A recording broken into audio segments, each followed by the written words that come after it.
Good morning, everyone. Welcome to the webinar Productive Uses of Energy in Humanitarian Settings.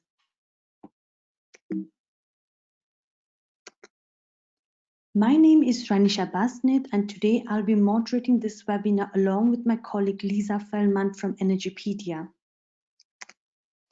As you know, this webinar is a joint collaboration between UNITA, ICRC, and Energypedia, and is a part of an ongoing series of webinars where in our past webinars, we have touched upon a range of issues ranging from clean cooking, implementation models, lighting in humanitarian settings, and so on. So I do invite you to have a look at all these other resources. And here, not only the webinar recording, but we have also linked additional resources on the respective topics. So it is a comprehensive knowledge product, and I do invite you to check it out after this webinar. We will share the webinar recording as well as the presentations with you afterwards in a follow-up email that you will receive tomorrow.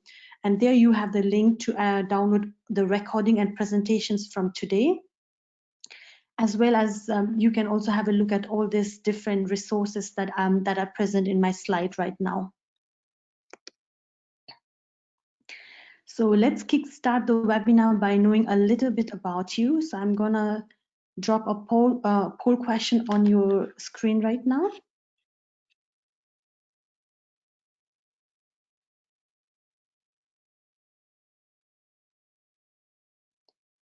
So a poll question has popped up on your screen. So please tell us, where are you logging in today from?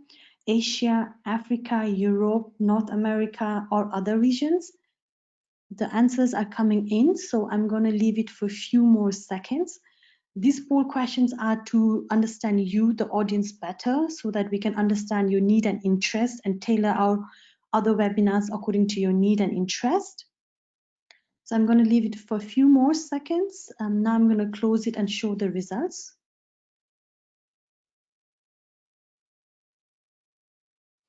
So we have a lot of our attendees today from Europe, followed by Africa, Asia, North America. Welcome to all of you one more time. Now I'm going to drop second poll questions.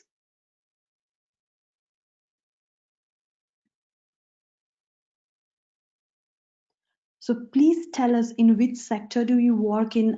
Are you working in the energy sector, the humanitarian sector, private, research, or any other sector?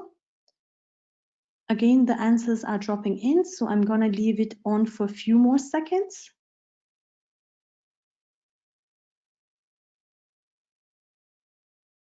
Maybe another few seconds because the polls are again coming in.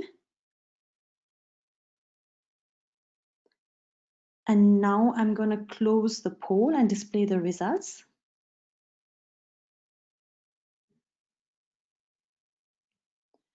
So today we have a lot of our attendees who are working in the private sector, followed by humanitarian organization and energy organization and research institute. Now I have a last poll for today. So please tell us if you have implemented any kind of productive end-use activities in humanitarian settings. That could be as a project officer, technical officer, or researcher. Have you researched on it? Or so I'll leave it for another few more seconds as the answers are coming in.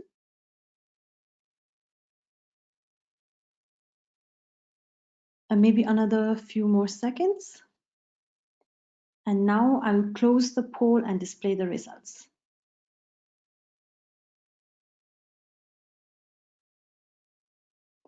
So a majority of our audience today, they have not implemented any PUE, productive end-use activities. So we hope our webinar will be interesting to all of you who have and have not implemented productive end-use activities. So now moving back to our webinar, I want to quickly run through the agenda for today. So today we have 3 presentations. We will start with the first presentation from Selco Foundation, where our colleague will give us an overview into the topic.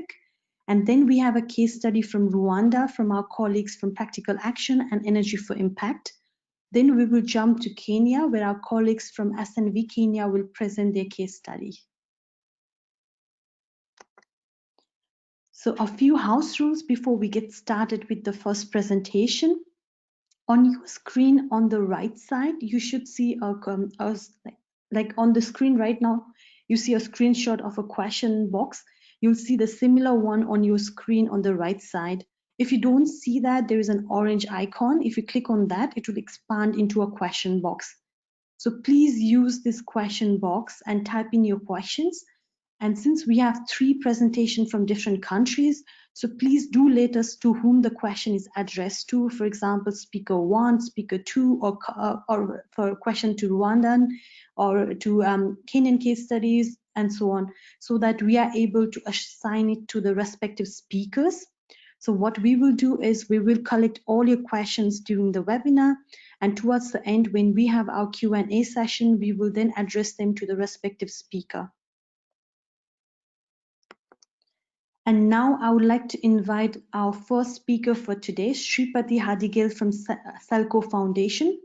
Shripati is currently working as a program manager for the Global SDG 7 Hubs program at Selco Foundation, and he's part of the team that develops the energy access implementation programs by replicating the learning and processes across different geographies with local partners. And today, Shripati is going to share Selco's experience in the productive end-use space. Shripati, the floor is yours. I'm going to quickly send you a request to share your presentation so that you can begin with it.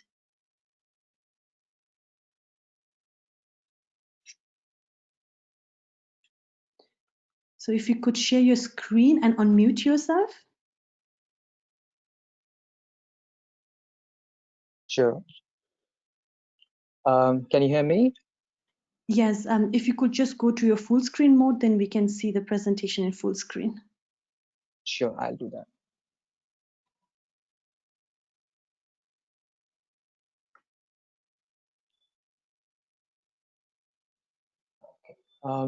Okay.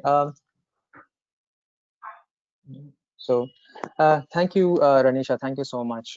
It's indeed a great opportunity to introduce some of the productive use of energy. You know, the way Selco Foundation looks at the whole, the aspect of productive use of energy for, the very, sort of marginalized and the communities that are, very sort of vulnerable situation. And Selco really comes, from the very, the practitioner's perspective, because the way sort of the Selco Foundation looks at the whole PUE is from the implementation perspective, where the lot of the learnings and processes that are driven, that are actually sort of emerging from the implementation perspective. So just getting into the the topic, sustainable energy, as I mean, I'm sure like all the audience sort of resonate with it. It really is a catalyst for reducing inequality. And Selco, for us, the sustainable energy really is a tool towards development. It's not really looking at energy in an isolation, where you just put a solar panel, or just put a sort of technology, but how do you sort of look at that from a very sort of developmental perspective, where so how decentralized energy models sort of democratizes the access to basic communities, access of basic amenities to the communities. Not just that, and also how does it actually sort of create long-term assets and resilient pathways for the communities. I think that's where the whole sort of the livelihoods, what we call as here, the whole productive use of energy really comes at the center. And in terms of communities that we work with, Selco always has sort of like looked at the communities that are marginalized, that really sort of in a situation where the safety net really could be brought in by introducing the productive use of energy, the activities with them. And the examples that you see above are sort of very sort of aligned well with the displacement communities that we are talking about today. There are sort of multiple communities even in India, which I mean, India is one of the countries with a lot of internal migration. But even when you look at the sort of the whole displacement community aspect, there are these at the high risk community, the vulnerable communities, and you have the nomadic and migratory communities, as we have in multiple urban and rural settings here in India as well. And then you have the permanently displaced communities, which are it could be from a war, it could be from the climate change disaster, and also the temporary displaced communities because of a drought in a certain season where they have to move to a different place in search of resources, in search of livelihoods. So these are some of the communities that Selco works with as well, which are aligned with the displaced communities. But apart from this, the sort of the spectrum of communities where energy could bring in the long-term assets as well as the resilient pathways overall. Now, getting in deeper into the PUE, the whole sort of philosophy approach, and then also some of the specific examples of Selco Foundation's work in productive use of energy. So yes, I think as you can see there, we look at the sustainable energy, and livelihood nexus from an ecosystem approach. We will sort of get into the deeper, the details of what it means to be ecosystem approach. But just before that, I just want to sort of highlight, this slide where what what's the sort of the complete picture of how do we look at the productive use of energy and communities nexus when it comes to the sustainable energy solutions. So we look at the three main components as inputs. It's the energy efficiency of technologies, then the whole sort of the sustainable energy, the solar component of it, and also the sustainable built environments. So the nexus between the space where the livelihood activities happen, and then it's complemented with the energy efficient technologies as well as powering with sustainable energy. That's the sort of the right combination of inputs that we look at. And just to sort of little bit of stress on the fact that the nexus between the sustainable built environment, the working spaces, and the livelihoods is something which we really sort of have considered in all our programs presently, and also going forward.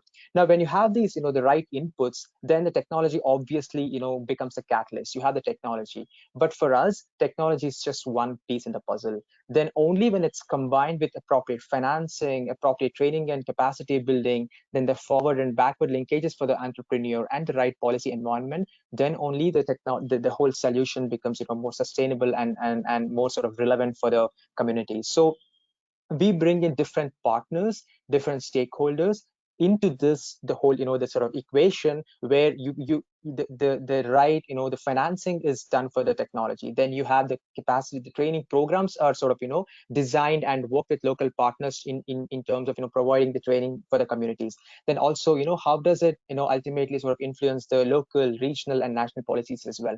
So what happens after you have these inputs, then you have this whole sort of the supporting ecosystem built, then we will have the aspirational sort of livelihood. So the aspiration changes by introducing this, either modifying or introducing these sort of livelihoods into the communities. And also obviously there is an increased income because of the introduction or sort of the intervention of these solutions as well. And also the other thing in terms of drudgery reduction, to take a specific example of a pottery maker. So a pottery maker who's using a manual pottery wheel, so that involves a lot of manual drudgery. So when it's actually powered by solar, when it's actually mechanized and with a efficient motor, then it actually changes a lot of equation for the end user, the entrepreneur itself. So this sort of like a equation I would call for the sustainable energy and livelihoods nexus for Selco Foundation. And so I can't sort of stress enough that all this sort of comes from the implementation perspective. Now, a specific example I'd like to take to explain the ecosystem, sort of just going through the ecosystem approach. Now, this is, roti is the Indian bread, and which, would have a lot of relevance in the displacement settings as well, where you sort of, look at the local, snack making or local, bread making or food making, where for this particular machine you see on the left, the solar powered bread making machine, for that solution to be sustainable, right? That solution to be more sort of relevant or really make sense for the end user, then all these different pieces will have to come in together.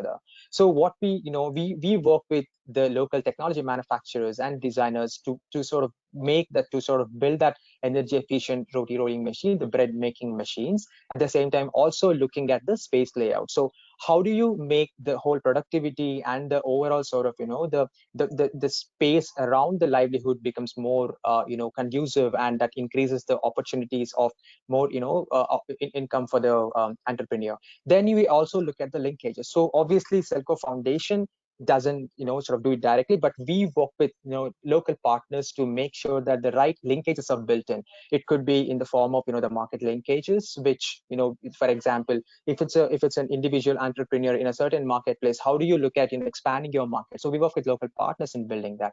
Then one of the most critical parts in terms of financing. So the local banks and cooperative banks, the regional the regional banks, and even the MFI. So we sort of look at how do you build a cash flow based financing, where the financing is the whole sort of the intervention does not add burden to the entrepreneur. At the same time, you design a financing sort of financing model which actually is affordable, at the same time is actually it based on the what increased income that's coming out of the livelihood intervention. And of course, for certain interventions you need more training and capacity building, and maybe for others you don't need much. So and then all of these interventions, all of these learnings would actually go into the regional policies, local policies, and to sort of create an environment for these solutions to be more sustainable. Now, just coming into the some of the livelihood options that are like sort of what to suit the underserved communities, which have a lot of relevance for the displacement communities as well. So we look at I mean, these are some of the verticals that we look at. Agriculture and animal husbandry is really one of the sort of very important value chain that we look at.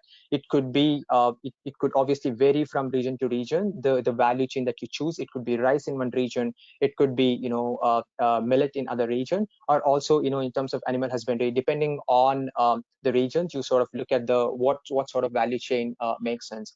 And then for agriculture, the food processing and marketing, which is again I think very relevant for these the communities where like such as the urban communities, and the communities where the sort of a localized economy needs to be created, a sort of from the production till consumption. That's where it really is very critical. And then again, looking at from the aggregation to forward linkages to the technologies, and as well as the other parts of the ecosystem. Then obviously textiles and crafts, and I get the example of a pottery a potter, or it could be a blacksmithy person. So it's really to look at what sort of these technologies could be, the technologies and financial and business models could be brought in, so that their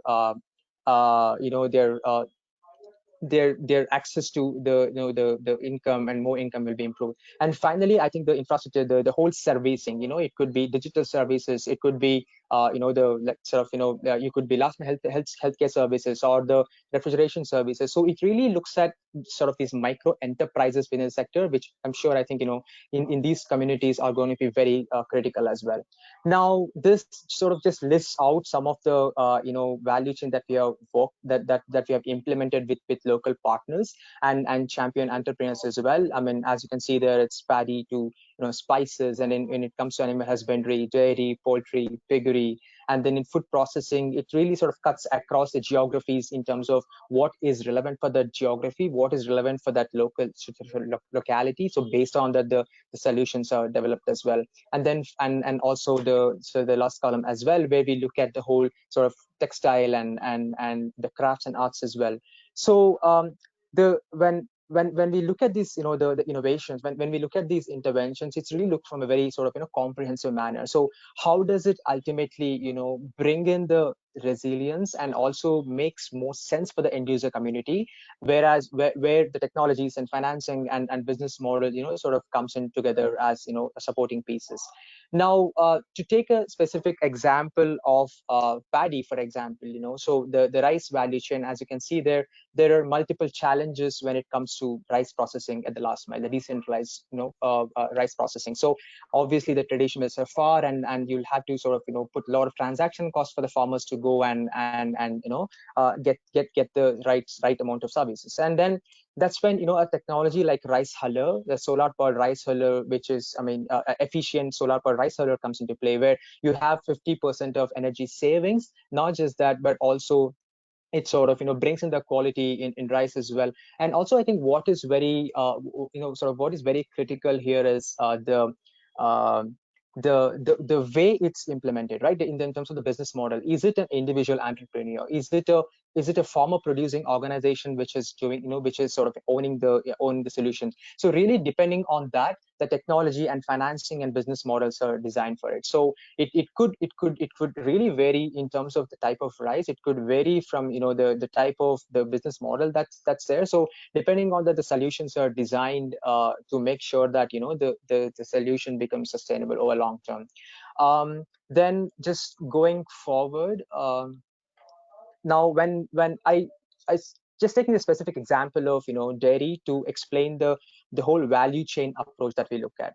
So when there was as I explained, the whole ecosystem sort of way of looking at things. At the same time, there's this approach of value chain where we look at across the different nodal points in a value chain. So how does energy play a critical role when it comes to solutions? So taking the specific example of dairy value chain that, Selco has implemented across different geographies, across different, entrepreneurs and contexts. So from inputs to the cattle, it could be growing, fodder from hydroponics, or it could be shaft cutter to cut the grass, and then you have the vaccine storage for the cattle, and then similarly milking machine for production. Then you have milk chillers and refrigerators for collection. Then you also have the sweet making, the value addition products as well in case of processing. Depending on the situation, let's say if you're talking about a displacement setting situation where I think the processing might have like what do you sort of make out of milk, so that value addition could actually bring in a lot of value for the entrepreneur. Now to give a specific example of of an implementation that we have done in a displacement settings, as you can see at the bottom. So this is a community, in the central south state of Maharashtra, where there's a cattle camp, was created for farmers from 60 villages who actually had to move out because of severe drought, who had like more than 8,500 cattle.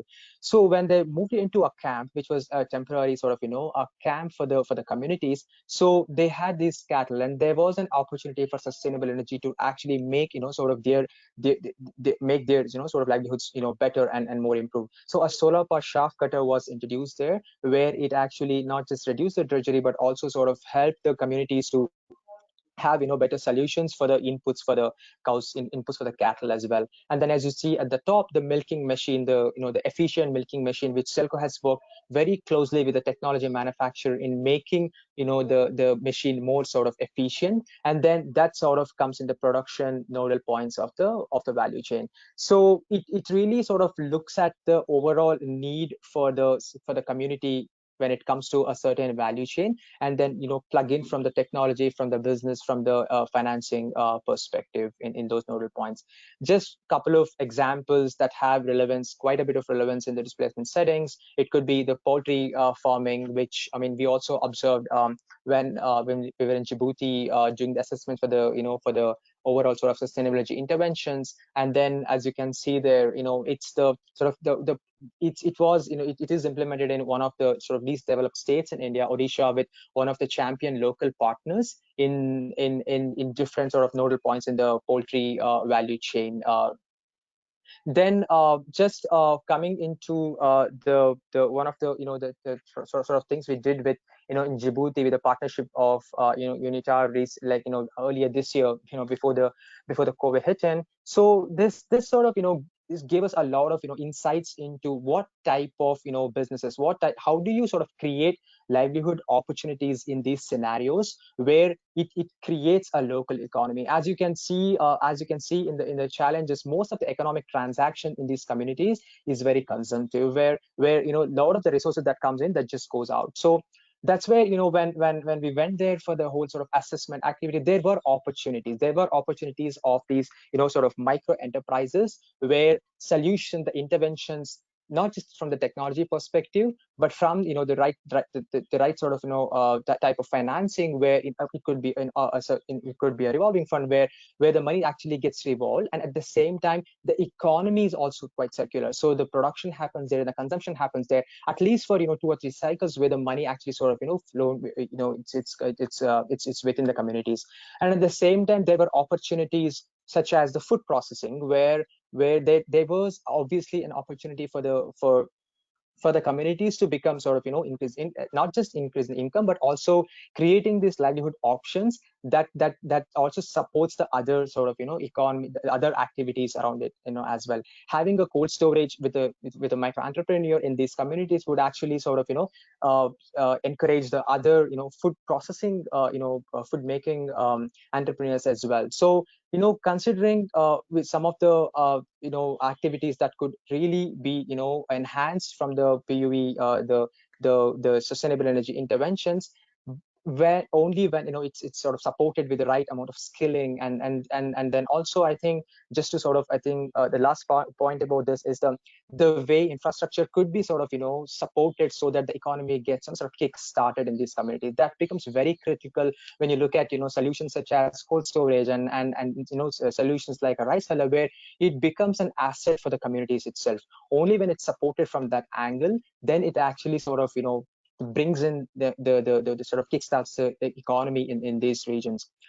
So just it's the last slide. I'm just looking at the clock as well, and I think there was never better time to understand the criticality of decentralized local economies than now. So COVID-19 really sort of showed the importance of these economies where it's from the production till consumption, which sort of owned and innovated and owned and and present in these local communities. As you can see there's a sugarcane juice, like juice maker, like a mobile juice maker solution on the left, and then you have the photocopier, the digital services on the right for a physically challenged women as well, and then you have the pottery maker and solar power refrigerator. I think the whole sort of criticality and relevance of these local creating these powerful and empowering local economies was never higher. And I think the sustainable energy does play a very critical role, and I think Selco Foundation has always looked at from the the end user perspective, and I think it's really sort of got it's just become sort of more relevance going forward after COVID-19. So I just want to end the presentation here, and as Ranisha said, the information shared in the link as well, the livelihood solutions that Selco has been working with local partners across different geographies, as well as some of the learnings that we've had during COVID-19 and even prior to that. So I'll stop here. So thank you. Thanks everyone. Thank you, Shripati. I'll quickly switch back to my screen, and thank you for especially talking about productive end use as an ecosystem. And now moving forward, I would like to invite our second presenter for today, Laura Clark from Practical Action. Laura is the project manager for the Renewable Energy for Refugee project, and she has over 17 years of experience in technical leadership, project management, and delivery roles. Today, Laura is joined by her colleague, Robert Mutarinda from Energy for Impact. Robert is the Business Development Coordinator for Productive Use of Energy for RE4R project, and he has over 5 years of experience in the off-grid sector. So Laura, I'm going to send you a request to share your screen.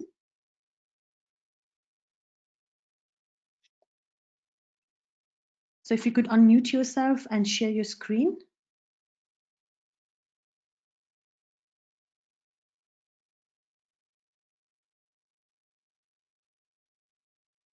Okay, that's, are we ready to go? Yes, Laura, please proceed. Great, thank you. Okay, so I'm going to give you a quick introduction to the RE4R project and where the productive uses of energy for livelihoods component fits into the project. And then I'm going to hand over to my colleague Robert at Energy for Impact, who's going to talk to you about how we're actually delivering the productive uses of energy, particularly focusing on the Rwanda component of the RE4R project.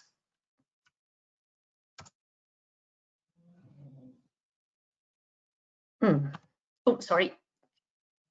So the RE4R project is being delivered in Rwanda and Jordan, and for this presentation we're really focusing on the Rwanda component of the project, which is working in 3 refugee camps hosting Congolese refugees. The camps have been established for a number of years, so they're kind of well-established camps, well-established locations.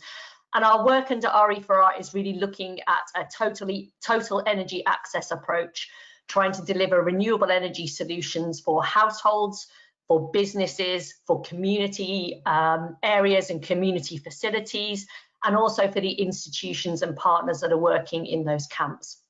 And really, we see the productive uses of energy for livelihoods linked into all of those components, and it sort of cross-cuts the homes, the enterprises, and the community spaces as well.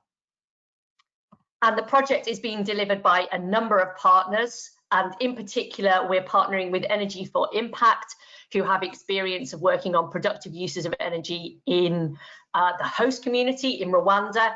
And we've really partnered with them to try and bring some of the approaches and some of the successes that they've had in the host community to really try and bring some benefits for the refugee communities in those 3 camps. So the PUE for livelihoods component of the project is part of RE4R's objective to really try and enable refugees to move from reliance on aid towards economic independence and improved quality of life. And we really see that sort of building on the overall energy access that we've facilitated in the camps for households, for businesses, and for those community spaces as well. And the livelihood component is sort of sat into that overall change in the energy environment in the camps that the overall project has built. And through E4I, we're supporting 150 refugee and host community entrepreneurs with a package of support to really try and improve and boost their economic opportunities and their livelihood opportunities, and really deliver those benefits in quality of life. And really, we see good feedback in a number of areas as to how that is manifesting itself through boosting incomes, through increased choice, through skills and capability building, and in particular, seeing entrepreneurs as role models in the camps. So I'll hand over to Robert to give you some more details on the specifics of the PUE approach that we've implemented on the project. Thank you, Laura. We are currently supporting 150 entrepreneurs, as Laura said, and we are supporting 40 enterprises in each camp and 10 within the host community. And this support is centered on one-on-one business mentorship. We also provide business training to these entrepreneurs, but also we look into the market development aspect on how we can help these businesses grow their market. So in terms of how we are working within the refugee camps, we have carried out a number of activities. We have tried to map the existing opportunities within the camp that we see the refugees can benefit from. And this is a bit of a detailed study that we see how these entrepreneurs will be able to venture into. We also raise awareness on how the existing opportunities operate within the camp, and where different entrepreneurs can come and also learn from, where we set up PU kiosks that are being powered by TV that show different areas of application for productive uses. And also we try to put in some PU appliances like printers or fridges that fully operate under solar system constructed as small mini grids of around 2.5 kilowatt. We also try to assess the business needs for the entrepreneurs in terms of trying to know what kind of support they need. This might be technical or business needs that will enable the entrepreneur successfully carry out his business. We have also tried to develop a PU strategy for each enterprise, but this is also based on the identified needs, where we develop an enterprise work plan for each business. And through our mentorship approach and strategy, we connect the entrepreneur with our field mentors to continuously support the entrepreneur on a daily basis.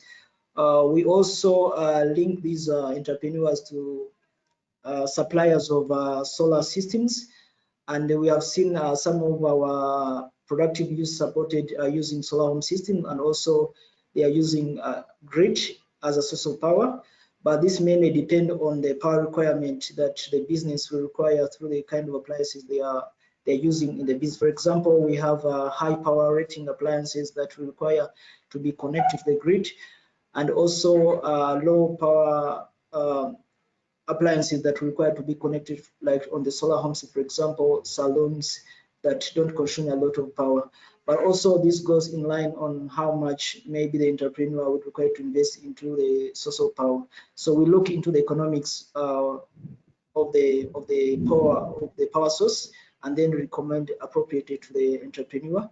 We are also enhancing the financial planning, and also where we are helping entrepreneurs to access capital by linking them with financial institutions, also by supporting them to work through small groups, saving groups, where they can lend some little money and be able to procure an appliance, also get a working capital to run their businesses. More importantly, we also provide a continuous mentoring. This is like an ongoing activities, which is based on the identified needs, and our field team will mentor the entrepreneur based on what has been identified, and then we measure the progress on an ongoing basis until the entrepreneur graduates from the mentorship process or training. Because we are also providing appliances, we ensure that we are developing an operation and maintenance manual that will support these entrepreneurs to know the issues related with the appliances, how to maintain it. And also this is done in connection with the supplier of the equipments that the entrepreneur are able to receive after sales services, even without our support. But during the start of the project, we normally connect this to ensure that we are creating a strong linkage between the refugee entrepreneurs and the supplier of the PU appliances. So far, we have managed to construct 3 PU clinics, 1 in each camp, and these are fully equipped with PU application that are demonstrated through a TV show. We are currently have 150 entrepreneurs, and we have managed to deliver 192 appliances that are being fully used and in operation for the businesses within the camp. Next slide, Dora.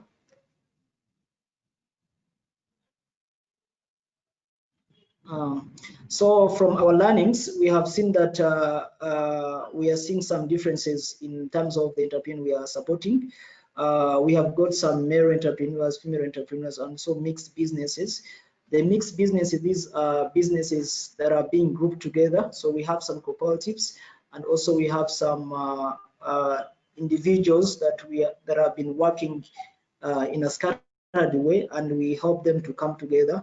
More importantly, to ensure that these people are able to pool their resources together, they're able also to grow their market base and also benefit from the appliance they have procured.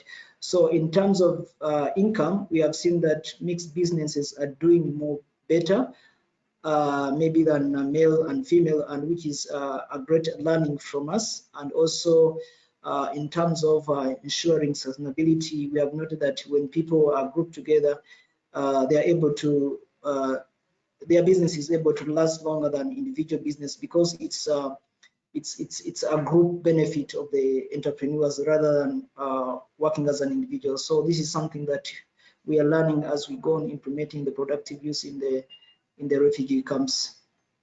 Next.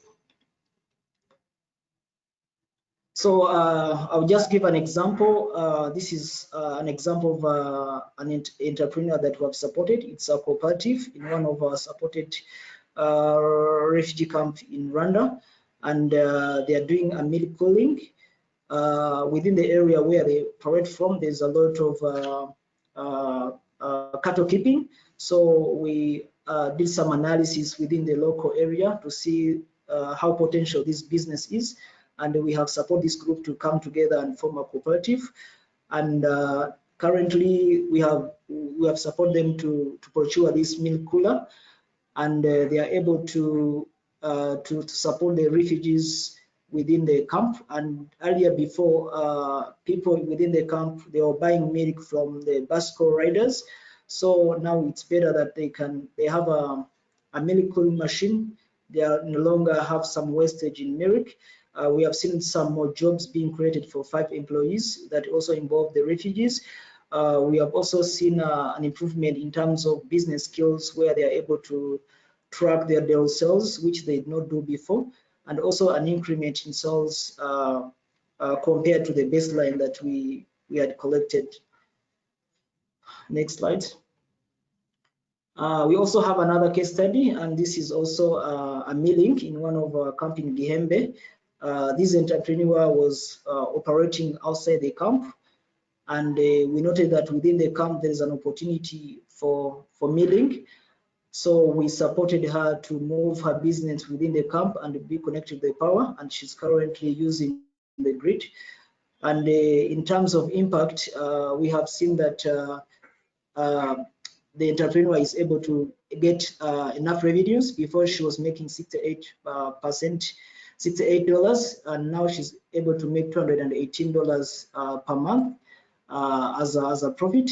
And also we have seen some job creation in terms of employing other failed refugees, where even before people used to move outside the camp to look for flour and also for the milling services, but they now can get the service within the camp.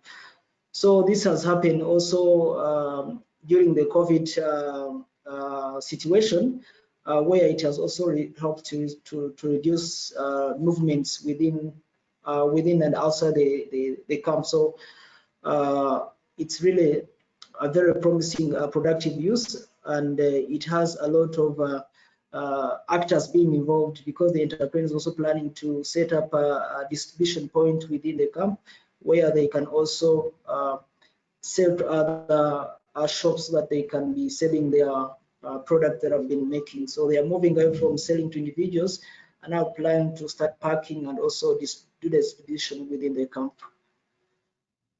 Next slide. Yeah, as also we implement the productive use, but also there are a number of challenges that we face within the camp, because we are dealing with the refugees, and these are more of a displaced community. They are not maybe staying temporary within the camp. So because we are talking about the energy sources that this should be using, we have tried to encourage some entrepreneurs to operate within the host community, but we have faced a number of challenges like duty taxes that are being incurred outside by the government, and also other additional operation costs. This normally discourages entrepreneurs to go outside the camp and operate such businesses. So there are also some issue of safety of appliances and other equipments, because these are people that are staying in concentrated areas. So some safety issues also sometimes arise. We have also noted that within the camp, the refugees have been approached by different programs, and from our feedback from them, some of them have been promising to deliver, and you find that when you approach them with a program, you find that they're not very quick in terms of buying in the program, because of some of the experience they have expected. So which means that some of the expectations were not met as before. So it's also a challenge that we are facing, as we are also trying out to deliver on time, to ensure that we don't do what other programs have been doing. We have also noticed that there's low purchasing power, because these are the people that normally depend on monthly allowances. And normally in terms of buying and also seeing that there is a very broad market within the camp, it's also really affecting the business as well. We also see the issue of affordability in terms of procuring the technology and also appliances within the camp, because we have seen that we don't have a number of institutions that are supporting refugees to access finance, other than creating small groups or other partners that are trying to provide financing in terms of providing subsidy. So as a real project, we have tried to also address this through a subsidy scheme, where we provide a portion of a grant to an entrepreneur, but also this depends on the case, on the business case the entrepreneur wants to venture into. Next. So moving forward, due to COVID-19, this also has been a challenge in terms of the growth of the businesses, and this has also really impacted on the business that I've been supporting. So we have noted a number of effects on this business. For example, we have seen a reduced demand in terms of customers trying to change their consumption preferences. We have also seen change in operations where some business were operating, like for example, 12 hours a day, 8 hours a day, and due to COVID restriction, we have seen that business operates around 6 hours and they have to close. And also this has led into shortage of supply, and also with the materials that these entrepreneurs have to procure. There's also reduced sales because if there is reduced number of hours, automatically the sales goes down, and also the purchasing power of the customers goes down because they have already changed their consumption preferences. So it's also another issue that is affecting businesses. Another thing is that due to COVID-19, there are also some additional costs. For example, entrepreneurs need to set up some water washing points near their businesses, which also requires money, and based on the camp management and authorities, these measures should be put in place to avoid the spread of COVID. So we have seen some business struggling to get into this, as also a way that the business has been affected as well. So what are we doing? What we are managing to do, we are trying to support this business to diversify into other essential services as the situation is going, like food service, for example. We have also tried to support this business to reduce some of their costs. For example, we found that some people had like more than 5 employees, and it was more than that they can reduce to 2 or to 1 because they are not making more money like as before. We are also proposing a recovery fund to the affected businesses to see whether their business can be regained back to their growth. And also we are working closely we have some business support loans. So sometimes these local banks have benefited from a National Bank Recovery Fund. We see how their loans can be negotiated, and also we are seeing as a recommendation from the banks to present their tax clearance. For example, for the last 6 months they have been operating, to see how they can be supported. Also, we have tried to link this business with suppliers. Earlier, before, they are able to buy stock from their nearest town, but due to lack of stock and also restricted movement, we have tried to create a linkage where the supplier could deliver these stock or materials to the nearest point of the camp.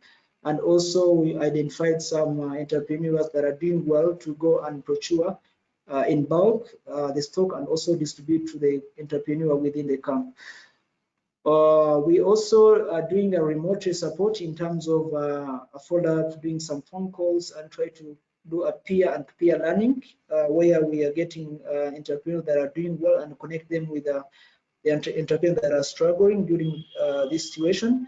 And also we have tried to use platforms like Facebook, WhatsApp, where we put these entrepreneurs in a group and also they share information and learnings to ensure that we can address this. So I can ask Laura maybe to take us through the next slide as part of the recommendation. Thanks, Robert. And Robert's kind of given us a lot of rich detail there, so I'll try and distill them into some sort of headline recommendations or things that have worked well so far on our PUE for livelihoods component. So the first one of these is really that from the mapping exercise and the interaction with refugees, there's good initiatives that can generate income and really improve livelihood opportunities for not just themselves, but also for other employees within their communities. And what we're finding is that to convert those ideas and those initiatives into reality, each business, each enterprise needs a tailored package of support, and the mentoring tailored package of support, as Robert has described all those activities, and actually was mentioned in the first presentation. It's the technical, the financial, the mentoring, bringing everything together in a tailored package of support is really, really been key to converting those into reality. Very much linked to that package of support, also bringing together partners and other institutions within the camp setting and around the camp setting to bring those elements together is also really important. Again, that financial support needs partnering with financial institutions. Things like grid connections needs coordination with local regulatory authorities. So coordinating and bringing those partners together, particularly working sort of in the field and in the camp settings, is really important. Robert's also given us a number of examples of sort of mindset and buy-in, and that relationship that's really needed between the entrepreneurs and the business mentors and the field coordinators that are supporting the work is really important, alongside that kind of realistic expectation management, and also a need to see results. So what we found is that sort of between the E4I and the practical action teams and our other partners working in the camp, really structuring those teams to be able to build trust, set up relationships, have that open communication and that realistic communication through the programme has been really important. I've just realised, have I just been muted while I've been talking? Oh, no, you were not. But since you're over time, could you wrap it up, Laura? Yes, of course, sorry. Yeah.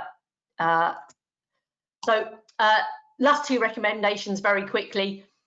Looking beyond the camps to do market developments into the host community really is important for increasing opportunities and resilience, and including refugees and the host community in those market value chains is really important. And lastly, the COVID context has brought additional challenges and uncertainty into an already very challenging context, and really putting together, again, tailored contingency measures and recovery plans, including potentially additional funding to really try and overcome some of the challenges that COVID has brought, is really important for ensuring that kind of longer term sustainability. And that's it. Thank you very much. Thank you, Laura and Robert. I'll quickly switch to my screen. Thank you so much for sharing experience from Rwanda. Now, moving forward, I would like to invite our last presenters for today, Susanna Hounsel from SNV Kenya. Suzanne is sector lead energy with SNV Kenya and has almost 15 years of experience in research and analysis and project management. And today she's joined by her colleague Carlin Groen from SNV Kenya, who is a project advisor and is currently working on the NDEF market-based energy access project. So Suzanne, I'm gonna quickly send you a request to share your screen.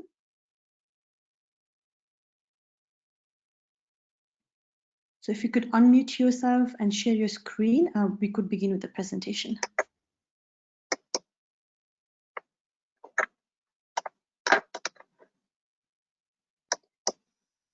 Thanks a lot, Ranisha. Ranisha, just to check in, how much time do I have? Still the 15 minutes, or do you need me to be quicker? 15 minutes.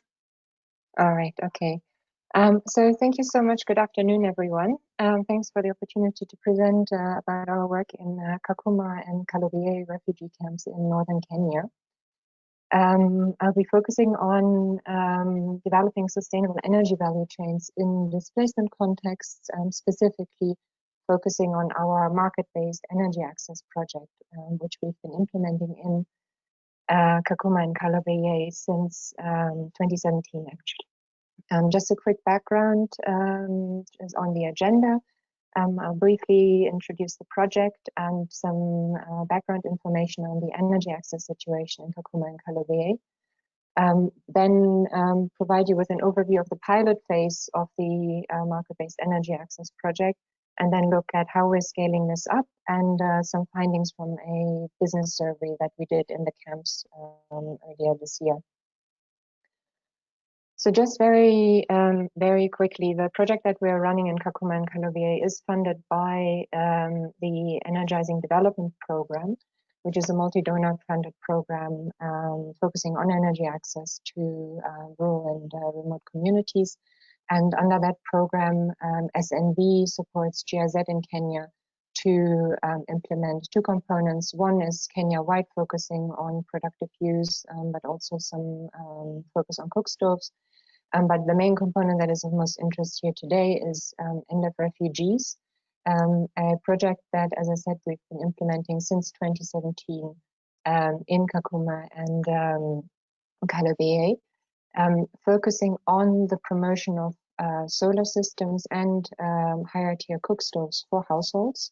And that includes both the refugee community and the host community as well. In addition, we've scaled up the project to also cover micro businesses and social institutions recently. Some background on the camp: it's located in Turkana County, northern Kenya, which is the poorest county within Kenya. The camp was established in 1992. The current population is about 192,000 refugees, translating to about 38,000 households. And we're looking at countries of origin, including Somalia, South Sudan, Ethiopia, DRC, Burundi, and some other countries around the region.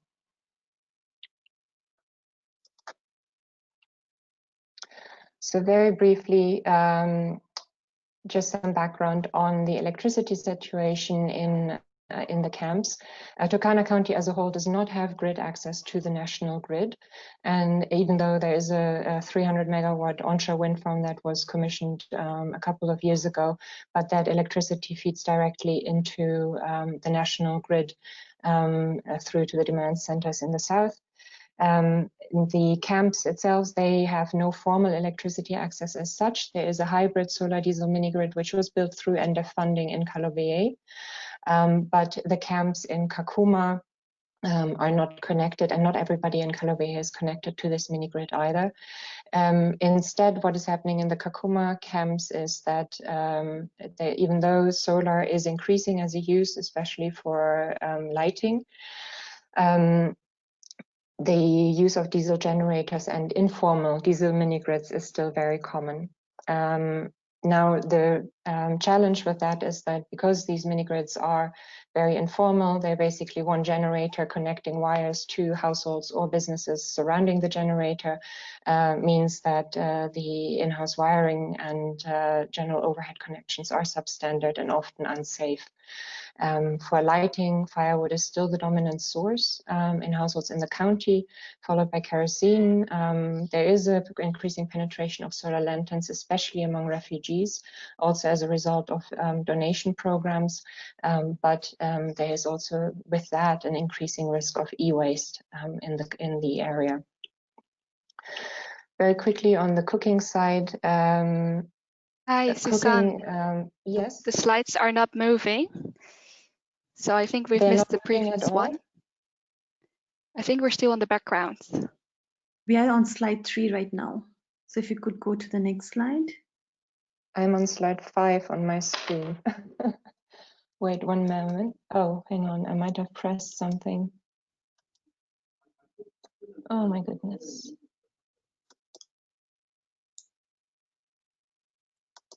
I don't know what I did.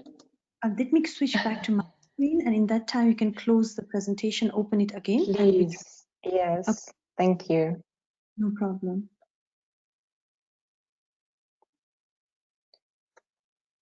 So if you could now start, close your presentation, I'll send you the request to share again. So shall I send the request? Yes, please.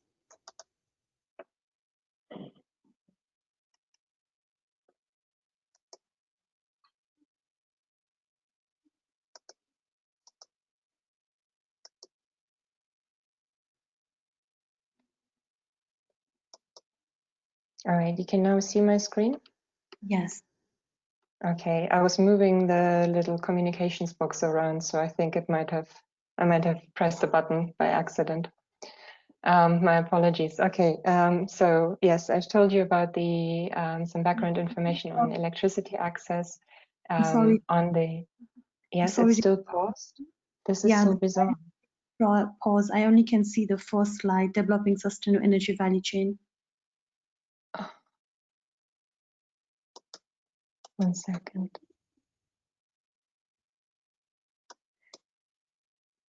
Or I can share the slide from my end and we can continue like that. Yes.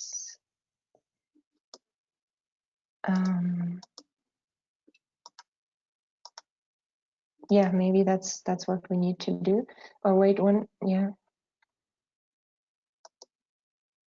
Is it working now? Can you see my screen now?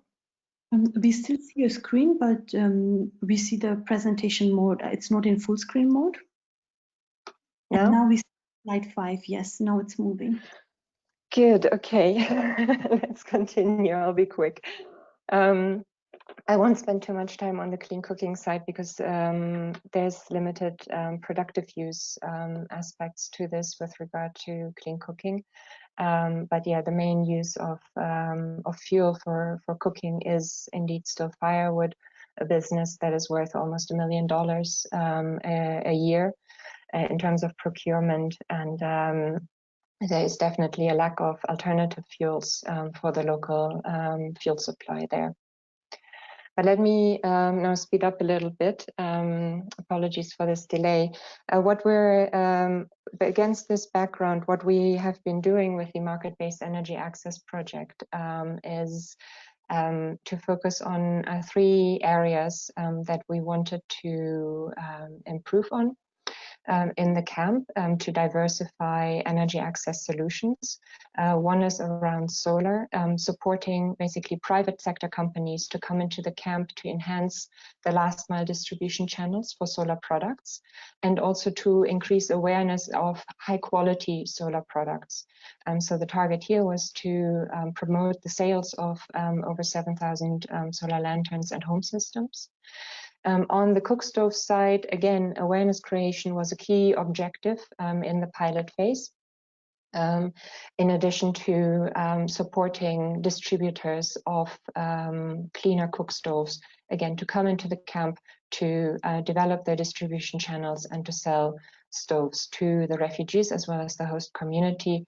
In addition, a third area was to look at fuels and introduce a broader range of alternative fuels, such as, for example, bioethanol and briquettes. The project, the pilot phase, ran from late 2017 to late 2019. We managed with private sector companies to sell almost 9,000 clean energy products throughout that period. 60% of those sales did go to the host community, but we did observe towards the end of the project an uptake, especially on the solar product side among the refugee community. Very briefly on the lessons learned from this initial pilot phase, what we found was that stakeholder engagement was absolutely key, and stakeholder engagement did not just mean working with UNHCR, WFP, and the humanitarian organizations, but also with the local community leaders, engaging per camp with the local leaders to allow for market activation exercises to be run, clean cooking demonstrations, promotions of the solar products, and also working with the local NGOs, such as, for example, Locado, who are in charge of the fuel procurement for firewood. That really helped to shift also the perception of the different players in the camp to allow for the entry of private sector companies to introduce their products to the local market. Close coordination with the partner organizations was also key. For example, working in parallel to the Moving Energy Initiative project, which was running in the camp in parallel to while we were introducing the MVEA project, and sort of also then following on some of their activities. For example, the company B-Box that was being supported by Moving Energy Initiative is now a beneficiary of the MVEA project, while the next phase is under discussion. What was also very important was that while the companies were doing their marketing efforts for these energy access products, we also engaged in awareness raising and sensitization to increase the acceptance of clean energy products in the camp, and also to raise awareness on the need for high quality stoves and products overall. One key challenge that we're still facing and that is still ongoing is the access to finance barrier and payment challenges. We do, if you want to read a bit more about the phase 1, there is a report available. You will be receiving the slides, and the link here on this slide will lead you to that report. But what is more interesting, obviously, what we're talking about today is productive use of energy and how to actually scale up that initial energy access that is evolving in the camps. Amongst households, but then also bringing this to small businesses. And in fact, Kakuma and Kalobie do have quite a vibrant market economy. There are 2,500 micro businesses active in the camps across the various villages, covering areas such as small kiosks, restaurants, there are tailors, fruit and vegetable stalls, etc. So what we did earlier this year, we conducted a business survey among these micro businesses to understand what their energy access situation is and how satisfied they are with their current energy access and what kind of products they would be looking for, interested in using to further grow their business. So I'm going to hand over to my colleague Carlijn, who will take us through the key findings from this survey. Carlijn, over to you. Yes, thank you, Suzanne. So hi, everyone. So I've been involved in an analysis of the business survey conducted among 859 businesses operating in Kakuma refugee camp and Kalobie settlement, and I'll present some of the key findings. So first, we'll have a look at the results related to access, cost, and earnings. So we found that electricity access is limited among the businesses operating in the camp and settlement, as 54% uses electricity for their business. And so when we look at the type of activities and the power sources used, we could see that those businesses powering larger appliances, such as fridges and TVs, often use diesel-fueled power sources. So this includes, as Suzanne spoke about, informal diesel mini-grids or standalone generators, while lighting and or phone charging, so less power-intensive activities, are primarily powered by small solar systems. In addition, 10% have more than one source of electricity, usually a small solar system for lighting and a diesel generator or informal mini-grid for larger appliances. And then on the right, you can see in the figure the average monthly expenditure on electricity per power source used. And so what you can see is that those using a generator or a diesel mini-grid reported their monthly electricity expenditures to fall within the 500 to 2,000 Kenyan shilling range, or actually above 2,000 shilling, which accounts to about $20 US. And this is due to the high monthly fixed usage fees that diesel mini-grid operators charge in the camps, and also the power intensity of large appliances. Actually, as you can see at the no expenditure bar, is that solar powered system users reported to have paid off their system and do not incur any monthly costs to use their typically small devices. The average monthly fuel expenditure of those diesel fueled power sources users, it demonstrates a willingness and an ability to pay for electricity. Then looking at the income in the other figure below, the monthly earnings of businesses with electricity access are higher for 25% of businesses that earn more than 1,000 shilling. And there's actually an even higher earnings differential of businesses earning above 5,000 shilling. So which we can attribute to the fact that they use larger appliances and so can offer additional products and services, such as cool drinks and showing of movies or football games in the camp. Smaller business experiences less benefit in terms of earnings with or without electricity. Also, we found that when comparing the female and male business owners, women are less likely to access electricity, and this can be attributed to the nature of their business, which is primarily in food preparation. So next slide, please. Thank you. So now when we look at the interest, so the demand that the business expressed, the barriers and finance, we saw that businesses express demand for larger appliances, but also small solar-based appliances. So 64% of the businesses that currently use electricity, they want to upgrade to fridges, TVs, and/or audio systems, while 85% of the businesses without access are interested in using electricity for lighting, phone charging, and cooling, as it will allow them, as they express, to be open longer, but also expand their product and service offering. Barriers that are currently preventing them from using electricity include high costs, lack of information, so where to obtain it, and access to affordable finance and payment plans. Also, we looked at the relation between using electricity and having access to financial services. And these financial services, we also included a mobile money payment, so M-Pesa, which is in Kenya the main method. And so interestingly, access to finance is not a prerequisite to use electricity, we saw, as almost 70% of all the businesses that we surveyed use financial services, but only just over half of them also access electricity, which you can also see in the figure on the bottom. So what we found in terms of electricity is that micro businesses in Kakuma, they get by without electricity access.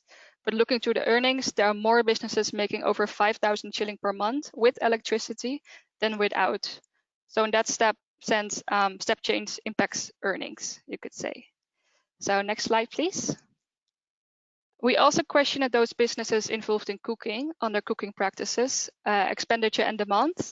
So nearly all businesses that we surveyed that are involved in food preparation, they use a charcoal stove, a wood stove, and/or freestone open fire, or a combination of the three.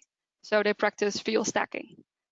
72% of businesses reported to use at least a charcoal stove, making it the most popular stove type for businesses, and charcoal the most commonly used fuel for businesses. The purchase price of the stoves was on average below 1,000 Kenyan shillings, but 50% of businesses spent more than 1,000 shilling on fuel every month. We also asked the businesses if they would like to switch to a new cooking technology, and 58% of them said that they would like to switch to an improved stove, namely a charcoal stove, so an improved charcoal stove, an LPG or a bioethanol stove. And currently, high purchasing costs are preventing these businesses to switch to a new stove. And when we ask about their motivation, so why were they interested in switching of stove? As you can see on the figure on the bottom, actually, we also found that there is quite some awareness on the benefits for health and capacity and quality, related to a preference to switching to a new stove. So these findings, and these are just some of the findings, they inform several recommendations and next steps, which Susanne will present. So back to you, Susanne. All right, thank you, Caroline. Just very, very quickly going through my final slide here. So overall, we surveyed 859 businesses, including 137 cooking businesses. What we found was that 54% of these businesses do use electricity, and almost half, 44%, already use solar-powered systems. However, these solar-powered systems are typically being used for lighting only, and larger appliances are still being powered by diesel generators. With regard to looking into the future and helping private sector companies to come into the camp based on this information, we found that 3/4 of the businesses we surveyed actually do want to either get access to electricity if they haven't, or they would like to expand their current use of electricity. And so this was the idea of this survey, to inform that kind of decision-making process, so that we can, on the electricity side, facilitate market entry of alternative solar-powered appliances and devices. There was, for example, quite a lot of interest in cooling solutions in the camp. What is required for that is that we or the private sector companies determine the business case of these alternative solutions and of these products and market them accordingly. In parallel, we need to raise awareness on the additional usages that or additional applications that electricity can provide to the existing businesses. And that's for the business that already use electricity, but then also for those businesses that are not yet using electricity, to showcase even the benefits of just small solar systems that power basic appliances that can extend through lighting the business opening hours and therefore increase revenues. On the clean cooking side, one of the key barriers that we found here was especially the upfront cost barriers for larger stoves. So that is also something that we would like to address going forward.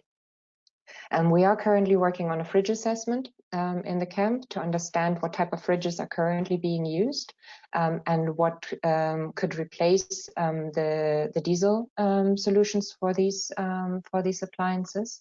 We are engaging with further companies to sign MOUs with to bring on board as beneficiaries for our MBEA program. Specifically focusing on productive use technologies. And we're also about to launch a project designing a behavioral change campaign on the clean cooking side. And then last but not least, looking at addressing the cost barriers for clean cooking, hopefully also for the local businesses, is to develop a cash-based initiative for fuels together with the humanitarian agencies in the camp. Thank you very much for your patience. I realize I'm way over time here. I appreciate that we received this time. Thank you so much. And I look forward to some questions. Tanisha, back to you. Thank you. I'll quickly switch back to my screen. And thank you to all the presenters and everyone who sent us questions. We have a lot of questions. So let's kickstart the Q&A with the first question is to our team from Rwanda, Laura and Robert. It's about the financing aspect of it. And the question is, who finances the applications, the appliances that is provided, the 92 appliances that you talked about? So Robert, if you could answer that. Laura?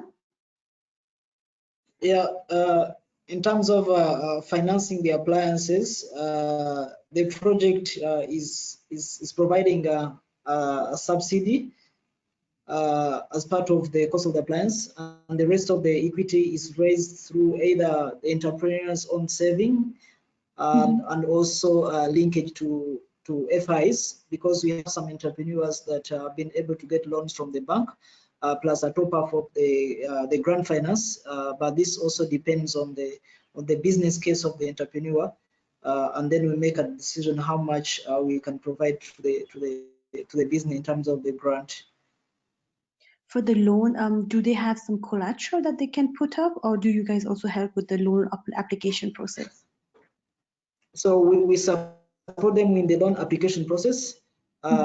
Because these are refugees, they don't have collaterals. So we have had some banks here that provide loans to refugees without collateral.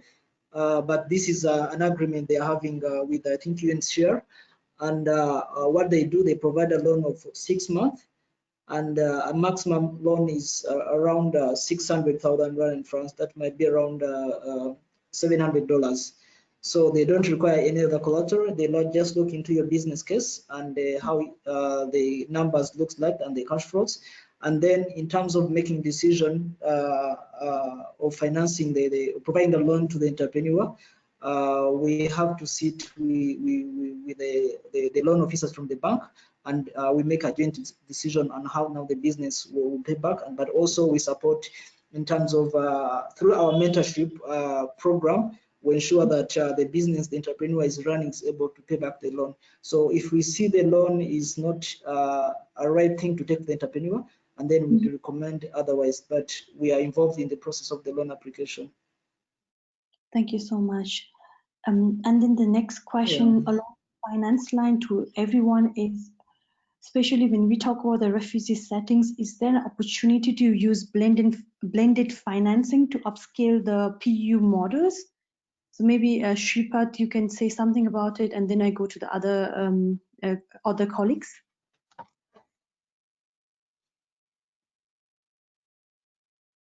Shripati? Sorry, I was just muted. Can you hear me? Yes. Sure. Yeah. Thanks. Thanks, Anisha. Yeah, great question. So I think as I was ending, just giving a statement on the whole sort of infrastructure, financing support for the settings, such as this, it becomes very critical that it is looked as as an asset for the community. So financing the infrastructure, if it could be supported from from the governments, from the philanthropy monies, and then if that comes in as a sort of covering the capital cost, and then the operational costs could be sort of modeled around the local businesses. So that could be really the sort of income that's generated through through the asset could be actually sort of could be used to cover the expenses of it. So I think one of the things that we sort of really pushing here as well is to look at the things like cold storage and the milling machines as an asset for the local economy. So I think I think it's a combination of the financing coming in from the grant side, and as well as from getting it from the private side to sort of balance it out. I think that really is it's a good opportunity there. Thank you. Coming to Suzanne and Colleen, do you want to add anything to that, like role of blended financing for upscaling PEU, or any examples that you could think of that you would like to share?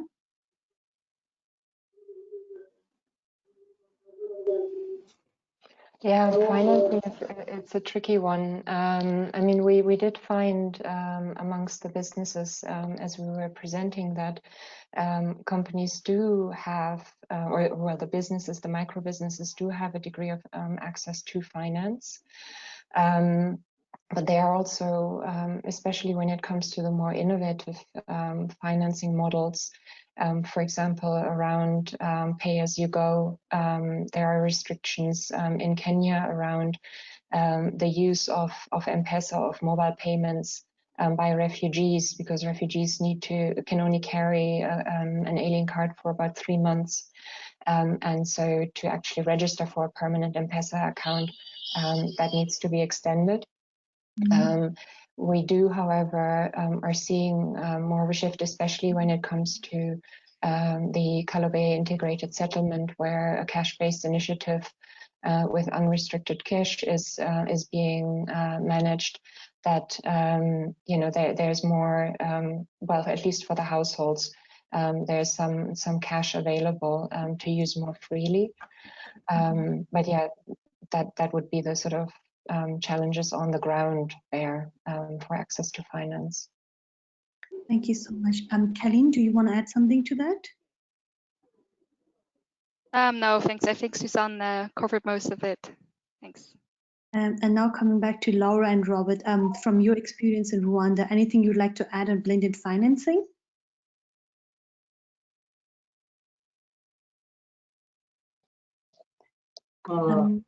Yes, Rob. That's I think nothing on my side. Then Robert, I have another question for you. It's about you. So how do you incorporate the host communities so that there is no opposition from the host community, especially in your project? How do you ensure harmony between the host and the refugee community, especially while promoting entrepreneurship activities?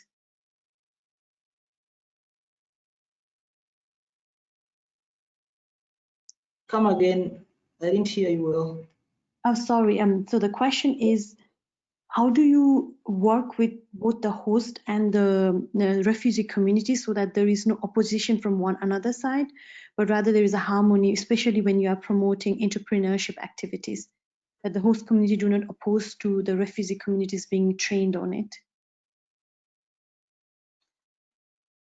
I think from our experience, we have noted that we have seen a very strong relationship between the host community and the refugees.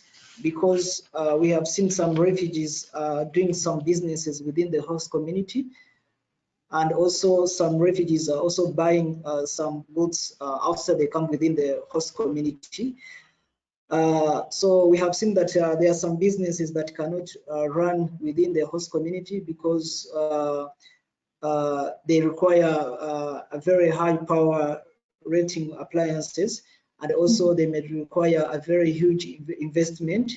But if you look on the context within the host community, you find that there are some potential entrepreneurs that can venture into that businesses, and then they can provide those services to the communities. So what we are trying to do, we are also trying to show that within the host community there are some good entrepreneurs that are running business successfully, where also the refugees can also come and learn from. So we are trying to create an integration, and we are seeing it working very well.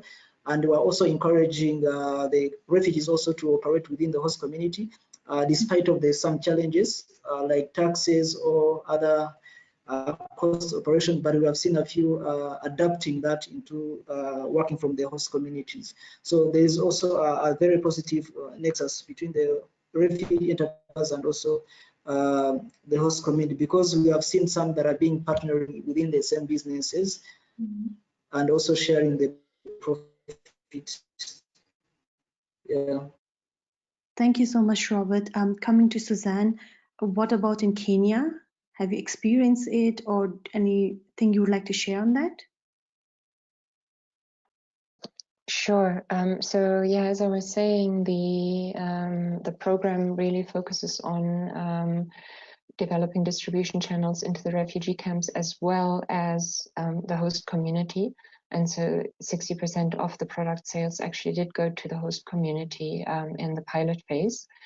I think that that's a really important aspect of the program on two sides. One is to provide benefits to both communities.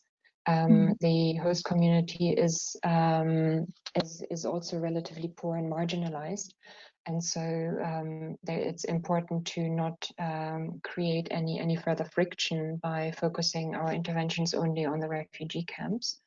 And on the Suzanne, you have muted yourself. This this platform keeps giving me trouble. My apologies. I was saying that on the other hand, what is also really important is as we are working with private sector companies to actually encourage them to move into this area, which is quite far removed from their standard markets. It is important to also include the host community in that market space. So all our support that went to the private companies also covered market activations to the host community. Overall, the host and the refugee community are fairly integrated, and there is a lot of exchange happening in terms of trades. The markets are being frequented by both hosts and host community members and refugees. But especially when it then comes to, that's more on the solar side of things, but when it comes to the firewood and cooking fuels side, you have to bear in mind that 7% of businesses in the host community actually derive their earnings from the firewood and charcoal trade. So that's not an unsubstantial amount of income within an economy that is already not very diversified. So there are some challenges on that front in terms of refugees not being allowed to collect firewood in the vicinity of the camp, for example. But yeah, that's again diverting a little bit from the productive use side of things. Thank you, Suzanne. And now I have a last question for today. So a short and sweet answer would be perfect. So Robert, in your project, how do you take care of the repair and maintenance of the appliances? Is that the support provided by Energy for Impact, or is it something the entrepreneurs have to look after themselves?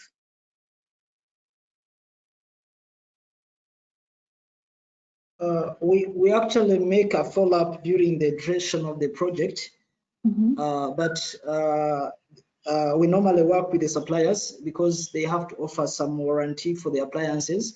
So there are some issues that can raise on the side of the users. For example, if it's the appliance is misused or is not handled properly according to the manual that have been provided by the supplier. So if it's an issue that is not the fault of the user, we directly contact the supplier to deal with that. But also due to our continuous mentorship and follow-up with the entrepreneur, we ensure that the appliance is used well, as is still in its warranty. But in terms when we are like phasing out of the project, we ensure that we leave a very strong relationship with the supplier, but also we identify a local technician within the area that can support the entrepreneur in case there is an issue of the appliances. Thank you so much. That was our last question for today, and apologies, we have received a lot of questions and we barely covered the surface in our Q&A, but we will document all of the questions on Energypedia. So please do check out the link that you'll get in the follow-up email, and do come back and have a look at the Q&A section, where we will try to get as many questions answered afterwards. So as we are coming towards the end of the webinar, I just wanted to quickly give a shout out to GPA. This webinar is organized as part of GPA activities to support a knowledge exchange in the humanitarian settings. And we do encourage you to check out the LinkedIn groups where you can have further discussion on the topic. And when you close the webinar, a survey will pop up. So please do use the survey and do tell us what other topics would you like us to prepare webinars on. We are taking into account all of the feedback, amazing feedbacks that you have given us. So please do take the survey, or you can also write and give us a feedback here. And as mentioned, you will get a link to the webinar documentation. So a huge thank you to all our speakers for the amazing presentation, for all our attendees for staying with us till the end. And again, apologies that we couldn't cover all the questions, but we will try to document them afterwards. So now I wish you a good day, and thank you so much, and bye-bye.